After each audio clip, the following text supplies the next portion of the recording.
bon peuple de Dieu. Ah, ça fait longtemps que nous nous étions écoutés. Je vais vous raconter 2 histoires. Saint-Hubert et l'haricot du Saint-Sacrement. Oh, qu'est-ce que c'est que cette histoire encore? Oh, on n'a pas jamais entendu ça. Voilà, c'était pendant la Révolution française, et il y avait des prêtres assermentés et d'autres prêtres qui voulaient être fidèles à la direction du pape à Rome. Et voilà que dans ce petit pays, le prêtre célébrait les saints mystères de la messe. Et une brave femme, habillée d'une robe longue avec un tablier blanc. Monsieur le curé, les bleus arrivent, monsieur le curé. Ma fille, je vous donne l'ostensoir et l'hostie consacrée. Mettez-le dans votre tablier. Bien, monsieur le curé. Et allez le cacher avant qu'il y ait sacrilège. Et aussitôt, elle alla dans son jardin et elle avait planté des haricots montants. Les rames étaient hautes et les haricots grimpaient. Et elle regarda. Les gousses étaient déjà formées. Oh, qu'est-ce que je vais avoir une bonne récolte! Je vais cacher le Saint-Sacrement où il y a plus de feuillage. Et de ma fenêtre, je verrai bien. Elle y monta de chez elle et vit. Tout paraissait tranquille. Mais voilà que les soldats de la Révolution, les bleus comme cela se disait autrefois, ah, mon Dieu! Le chemin borde mon jardin, pourvu qu'ils ne viennent pas grappiller, voler les haricots, les récoltes et tout. Ah, mon Dieu, il y aura sacrilège. Et aussi sacrilège. Et aussi, je risque d'avoir la tête coupée. Et bien non, comme chance, ils les virent passer sans voler, sans rien faire. Rapiner, comme on dit. Ouf! Et voilà qu'arriva le soir, et le prêtre était caché dans les bois, abrité par une petite cabane de bois, et les gens, discrètement, au clair de la lune, allaient lui porter à manger. Et elle arrive. Voilà, monsieur le curé, j'ai eu de la chance. Ils n'ont pas fait de sacrilège, ils n'ont pas rapillé et tout. Et puis voilà, le temps passe, et voilà qu'au moment de la récolte, fin août, début septembre, elle fait la récolte de ses haricots grimpants. Peut-être que vous ne saviez pas, mais les haricots sont blancs, ce qu'on appelait quand on était jeune les faillots. Et c'est une bonne nourriture lorsque le froid d'hiver arrive dans nos maisons. Et puis, elle est plus. Mais qu'est-ce que c'est? Oh, mais je comprends rien. C'est une tâche. Elle se mit à éplucher, à écosser tous ces haricots, et elle vit toujours sur chacun des grains d'haricots une image incrustée, marquée. Oh, c'est pas possible. Le soir, elle râla. Ah, monsieur le curé, pas que je vous dise quelque chose.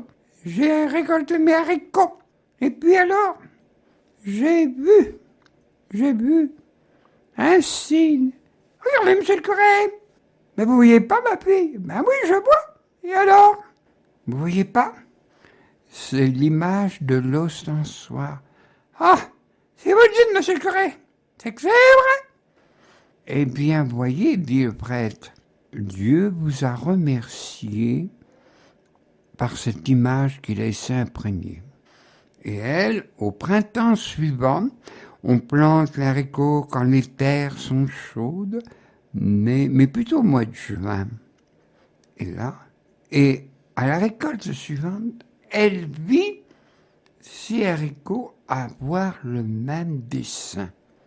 Et depuis que je vous raconte cette histoire, dans les années 1792-95, c'est-à-dire au XVIIIe siècle, vous allez chez un marchand sérieux, un grenier, Et vous dites, je voudrais des haricots du Saint-Sacrement. Oh, mais je ne connais pas. Je vais regarder sur mon ordinateur. Ah, en épée. Mais c'est une variété dont on ne parle pas. Ben écoutez RCF et vous serez au courant de tout. Voilà cette histoire vraie de l'haricot du Saint-Sacrement.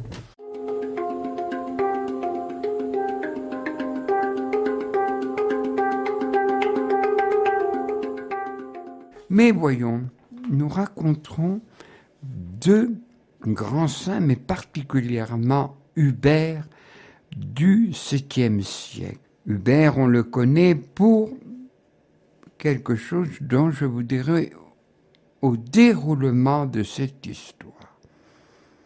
Il est né en Aquitaine, dans la région bordelaise.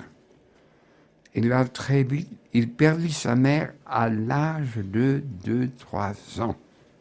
Et bien sûr, sa tante, Aude, qui est une sainte, eh bien, elle l'adopta, comme on dirait aujourd'hui, les jardinières d'enfants, ou la nounou.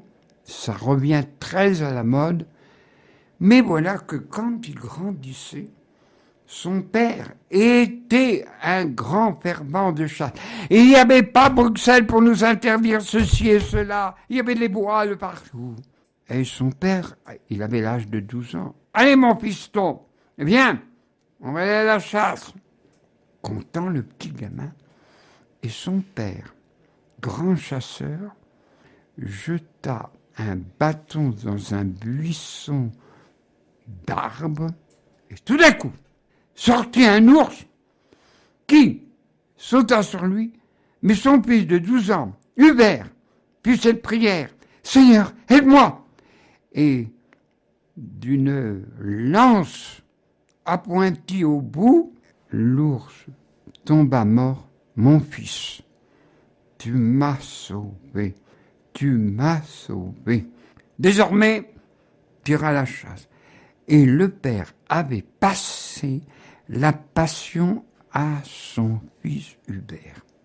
Cependant, il y avait des intrigues de cour, comme il y a aujourd'hui, il n'y a rien de nouveau sous le soleil. Il alla à la cour de Soissons. Mais on sentait que sa vie était menacée. Donc, il se sauva avec quelques compagnons dans les Ardennes, on dit les Ardennes françaises et belges.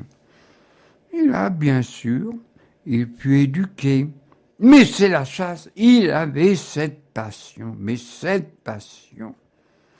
Aussi, comme on dirait aujourd'hui, « Ah, faut bien qu'il passe son adolescence !» Et Hubert menait grande vie. C'était pendant la Semaine Sainte.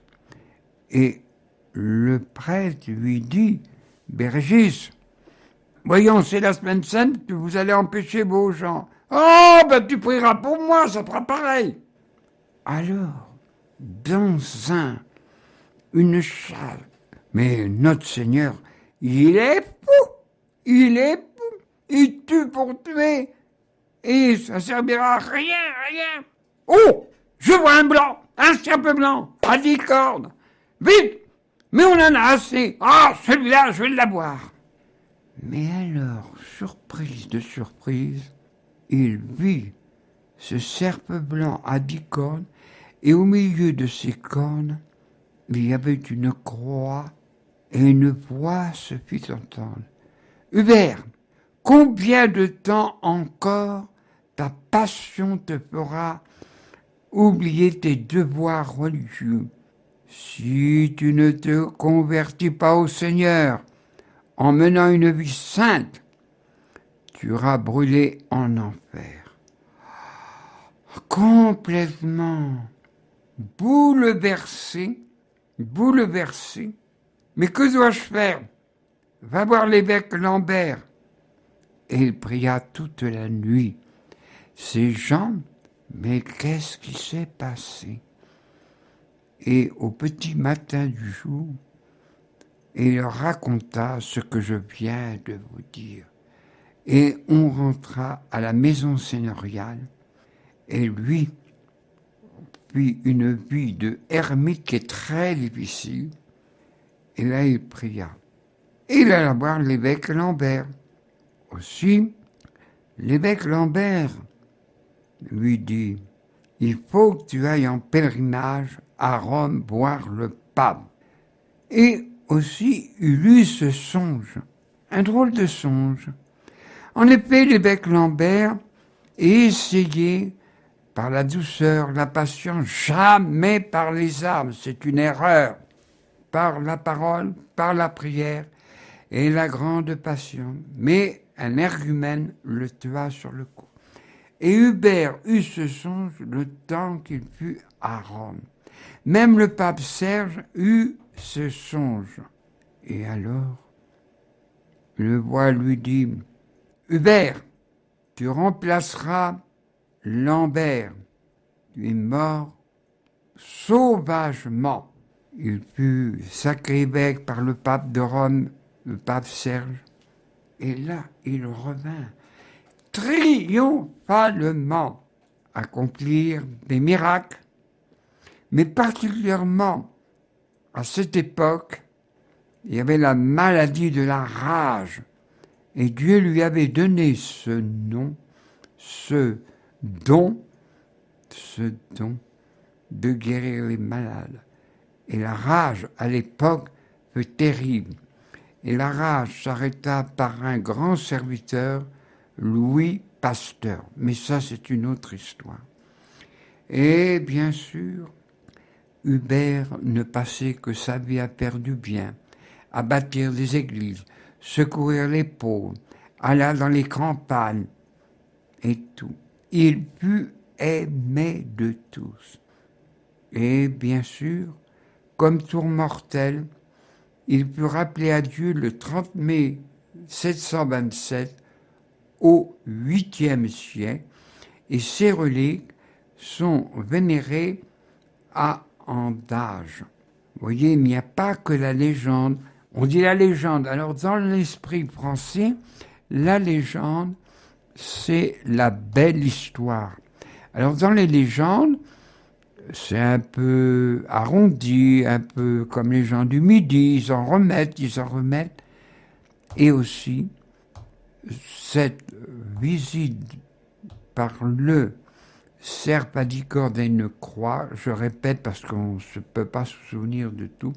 Hubert, combien de temps encore ta passion tu feras-t-elle oublier tes devoirs? Si tu ne te convertis pas au Seigneur, en menant une vie saine, tu iras brûler en enfer.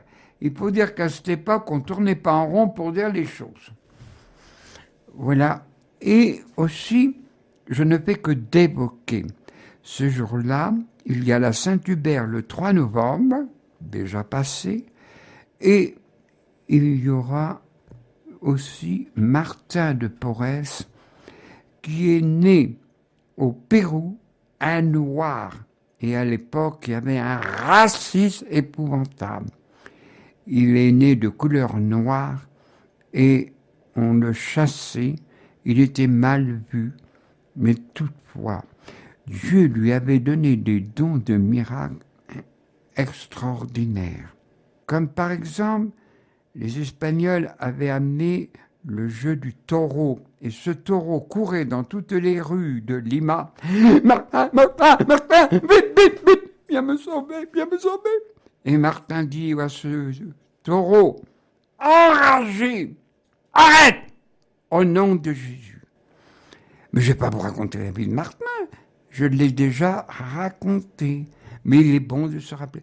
Bon peuple de Dieu, bonne semaine et que Dieu te protège et surtout toi, bon peuple de Dieu, prie pour ceux qui nous ont précédés du sommeil de la mort.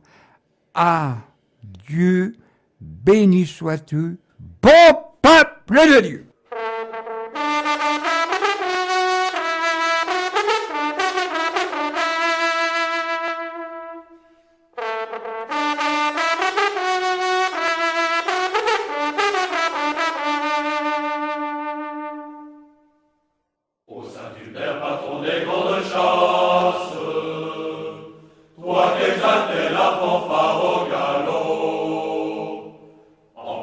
Le gibier à la trace, tu le forces sous les landes.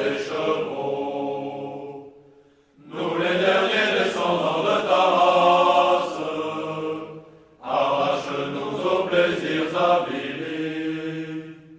Remplis nos cœurs de jeunesse et d'audace. Dans la forêt, fais-nous chasseurs hardis.